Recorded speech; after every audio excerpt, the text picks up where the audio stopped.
Hello children, I am sure you must have gone through the previous video and understood the concept of a set and how do you express a set, what is a rooster form and what is a set builder form. Now today we will move further and we will try to see what are the different types of sets, right? And right here, types of sets. Now when I say types of sets, I can categorize this into two different branches as a matter of fact. The first one is when you introspect set with itself.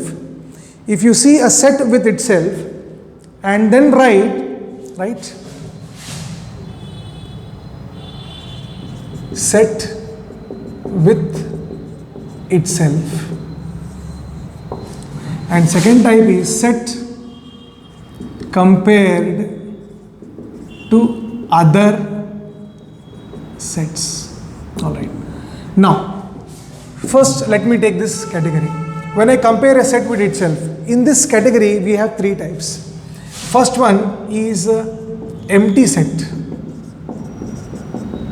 Second one is finite set. And third one is infinite set. Alright. Now, what do you mean by an empty set? Empty set is nothing but a set containing no elements in it. When a set has no elements in it, you call that as a empty set, or also it is called as a null set. What is it called as? A null set. And usually this empty set or a null set is denoted by this symbol. You know, this symbol is called empty set symbol, right? Or you can simply write two flower braces and nothing inside it. Even if you put 1 or 2 or 3, that is something. You should not have anything. Such a set is called as what set?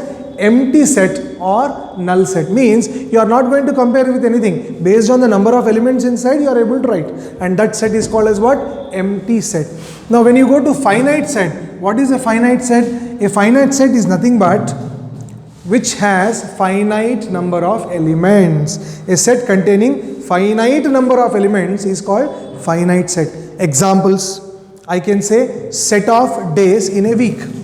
I can say set of days in a week, right?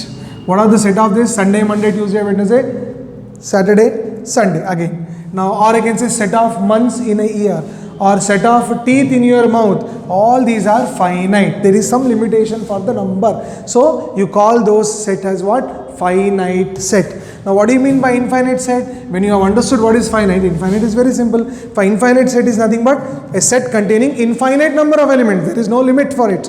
A set containing infinite number of elements. Such a set is called infinite set. And what will be the example? Example will be set of natural numbers. Is it not? Can you know what is the last number? Nobody knows what is the last number. Plus 1 is always there. Set of natural number, set of stars, set of integers. So all these come under a category of what? Infinite set. How do I write this? 1, 2, 3 and so on. What is this? There is no limit. And so on means 3 dots. So there is no limit for number of numbers. And you call that as what? Infinite set. Right? So when you have only one set compared to itself based on the number of elements inside it, the three categories have come forward: empty set, finite set and infinite set. Now when you compare with other sets, you have these categories coming forward: equal sets, then you have something called as after equal sets you have subset, and then you have universal sets.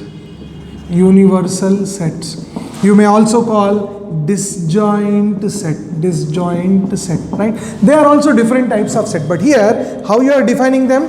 By taking two different sets into comparison. So when I said, what do you mean by equal set?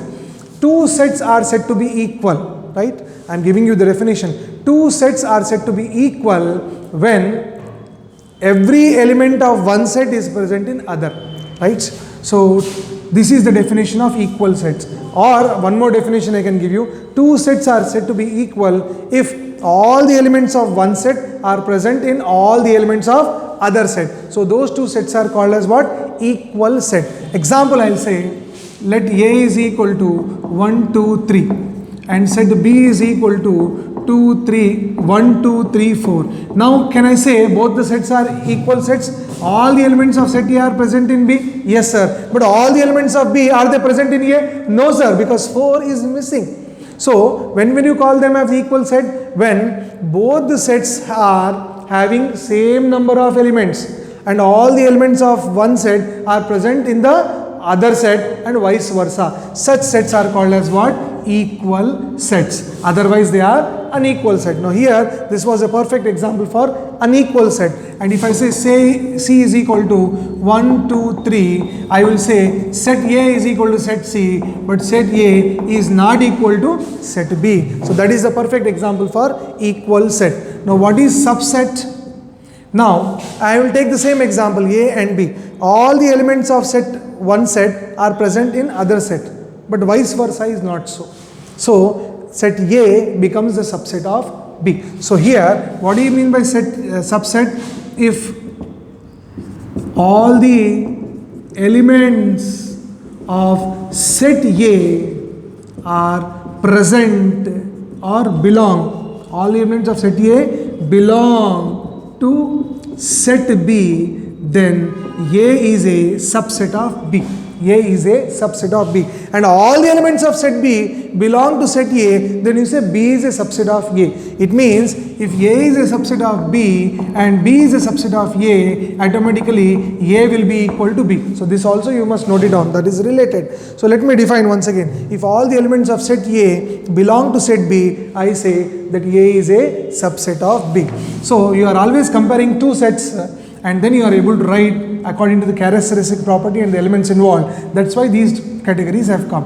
Now what is this universal set? Universal set is a superset of all the sets. Now A is a subset of B. In this case I have told you. What is B? B is a superset of A. But it may not be superset to something else. But when you are dealing with universal set is nothing but the mother of all sets or superset of all sets. For example, I have written A is equal to 1, 2, 3, B is equal to 1, 2, 3, 4, C is equal to, I will write 4, 5, 6, 7, 8 and so on. And above all, if I say set of natural numbers. Now, do they all belong to set of natural numbers? So here set of natural number becomes a universal set. So universal set is nothing but the mother of all set or the superset of all the sets given in a particular problem is called universal set. Generally, universal set is denoted by this symbol. What is this symbol? This is a symbol for universal set. Or in some textbook, they use a capital U or a dark U, or they use this symbol called as mu. So this is a symbol for universal set. Now let us move forward for something called as disjoint set. I will call two sets as disjoint. I will call two sets as disjoint if they have nothing in common. For example, I will take set A is equal to 1, 2, 3 and set B is equal to 4, 5. A and B, do you have anything in common? No. So these two sets are called disjoint sets. Two sets are said to be disjoint if they have no common elements. So children, I am sure you are very clear with the different types of sets and how they are defined based on the elements involved in it and based on the comparison with the other set. So please go through the concept again from the textbook. Also refer various books. If you have got any doubts or any clarification more required, please WhatsApp. Thank you, bye-bye and take care.